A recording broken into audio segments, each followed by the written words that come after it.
5 வேளை தொழுகையின் நன்மைகள்.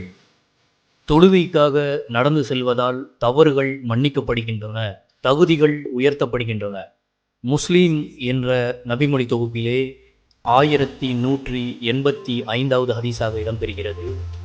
அல்லாஹ்வின் தூதர் நபி ஸல்லல்லாஹு அலைஹி வஸல்லம் அவர்கள் கூறினார்கள், யார் தமது வீட்டிலேயே அங்க தூய்மை ஒழு செய்துவிட்டு இறை கட்டளைகளான தொழுகைகளில் ஒன்றை நிறைவேற்றுவதற்காக இறை இல்லங்களில் ஒன்றை நோக்கி நடந்து செல்கிறாரோ, அவர் எடுத்து வைக்கும் 2 காலடிகளில் ஒன்று அவருடைய தவறுகளில் ஒன்றை அழித்து விடுகிறது, மற்றொன்று அவருடைய தகுதியை உயர்த்தி விடுகிறது என்று கூறினார்கள்.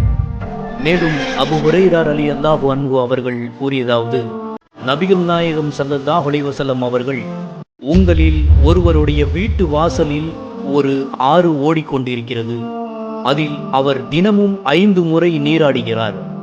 இந்நிலையில் அவரது உடலில் அழுக்கேதும் இருக்குமா என்று கேட்டார்கள். அதற்கு மக்கள், அவரது உடலில் அழுக்கேதும் இருக்காது அல்லாஹ்வின் தூதரே என்று பதிலளித்தனர். அல்லாஹ்வின் தூதர் அவர்கள், இதுதான் 5 வேளை தொழுகையின் நிலையாகும். அவற்றை நிறைவேற்றுவதன் மூலம் அல்லாஹ் தவறுகளை அழிக்கிறான் என்று கூறினார்கள்.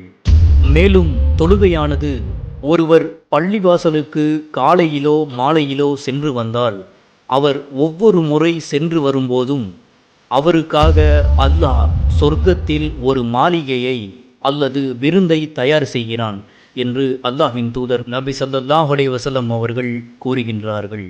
ஆகவே ஒழு செய்வதாலும் தொழுகை தொழுவதனாலும் நாம் உடலுக்கு எண்ணற்ற நன்மைகள் ஏற்படுகின்றது. மறுமையில் நாம் வெற்றி பெறுவதற்கான எல்லா நன்மைகளையும் இந்த தொழுகையின் மூலமாகவும் ஒழு செய்வதன் மூலமாகவும் அல்லாஹ் ஏற்படுத்துகின்றான்.